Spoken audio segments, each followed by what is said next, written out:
Welcome to another unbagging video from theplayersaid.com. I'm Grant.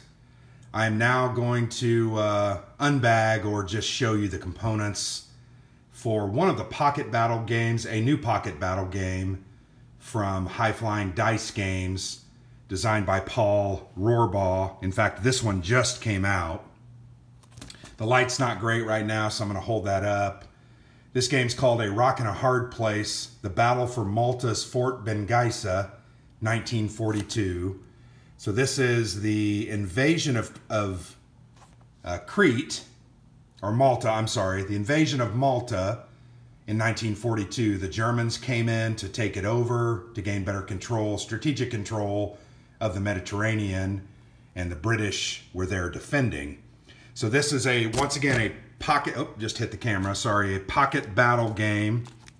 So I'm going to go ahead and pull the map out first. There are also just a few counters. And the neat thing about these pocket battle games, frankly, is they're small. They typically play in 30 to 45 minutes, maybe an hour. I recently wrote a review of one of them called Rattenkrieg, and it was the German assault on the tractor factory in Stalingrad. A solo-only game, very fun, simple mechanics, quick dice rolling. But what they do is they make these, and they actually come on a postcard. So you can see this is a postcard. So this doubles as the map. So you can see the different the hexes there. There's a main gate. These are trenches, I believe. These are glider landings, and then there are searchlights. And what's happening is the Germans, the Axis Germans, are coming in to invade Malta, and they're trying to take this fort because they felt it was very important and strategic for them. You can see there's some batteries. They wanted to take this out quickly, and you have the British who are trying desperately to defend it.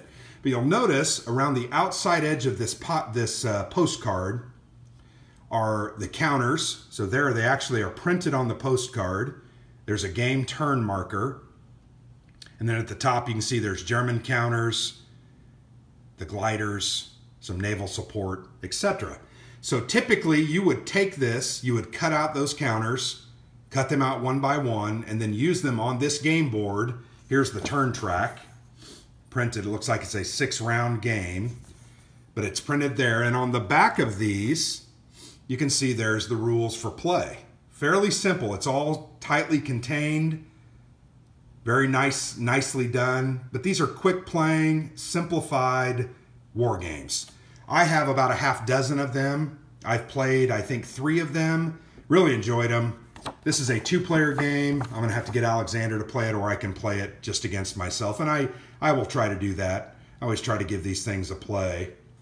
But yeah, you can get it like this, and it's fine. But sometimes, I'll go ahead and put that map there, they do kind of an upgraded treatment.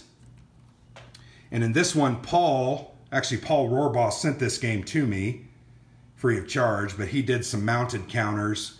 And all you got to do, they are die cut. All you got to do is tear them apart, give them a simple clipping, and you've got your counters for the game.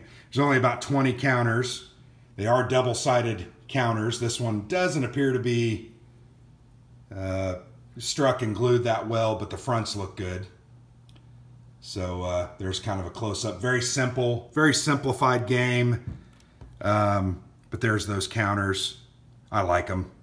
Yeah, you can see the problem there is they're not quite centered on the back, and they're just a little bit off. It's not unplayable. The information that you need is there, but that's a shame. But anyway, nice little games. These are actually very fun games. And then in the bag, there are a couple of additional counters, and I don't know if these are for an alternate or a variant. I'm not quite sure. But they came in this little bag separate.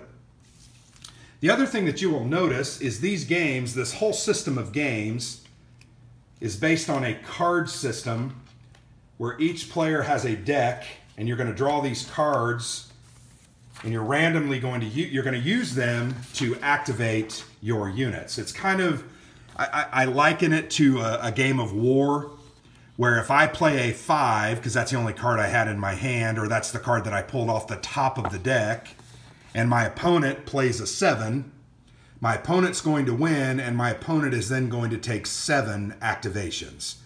So you can see there's going to be a tug of war, a back and forth as you play it that way. I think the Jack and the face cards bring up events. So it's kind of cool. I think Paul's done a really neat job of creating this system that actually works very well with a lot of his games.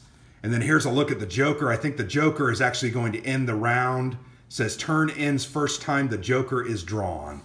So it's kind of randomized, but it makes for some uncertainty and some pretty interesting elements. These cards are made, I believe, as an alternative, and you're just going to have to trim these out. I would use a cutter. I have a cutter on these, and they'll come out very nice. You can even sleeve them. But yeah, so that's the card system that comes with the game. But it's a pretty basic game, but these games are pretty fun. Rock in a Hard Place. Nice little counters. Just a nice little filler game that you can play either by yourself or with a friend. And Paul does a good job. He tries to do some historic pictures and reference those. And then here's the okay, so here I found the variant rules. There are some variant rules. That Royal Navy, let me pull that up again. So this Royal Navy counter and then this Commando counter are a part of the variant rules. So you can include those in the game and use those as well. So there you go, a look at a Rock in a Hard Place, one of the pocket battle games from High Flying Dice Games. They do a great job. Paul is kind of a one-man show, and I'm going to be honest, I think he's one of the harder working game designers, publishers, and developers that I personally know. I don't know him really, but we've done a lot of correspondence. I've done probably a dozen interviews with him on his different games, and they're very interesting. So once again, A Rock in a Hard Place, The Battle for Malta's Fort Benghazi, 1942, designed by Paul Rohrbaugh, published by High Flying Dice Games. You can get this from their website. I think what happens is you order, say, a certain either dollar amount or number of items, and then typically you can choose from a list of these free games that they will throw in. But you might want to check his website. I know they change some of their deals from time to time. So that's a look at, once again, this game. If you enjoyed the video, please like it. If you like our channel, what we are doing, please go ahead and subscribe. And then please check out our written blog at thePlayersaid.com. We do reviews, AARs, strategy articles, various monthly features, unboxings, unbaggings, etc. We try to give a lot of different information on the wargaming world, what's coming out, what's new, what's fun, and we play a lot of older games too. So I've been Grant. Thanks for watching, and we'll definitely report on this game once I get a chance to give it a play. Thank you.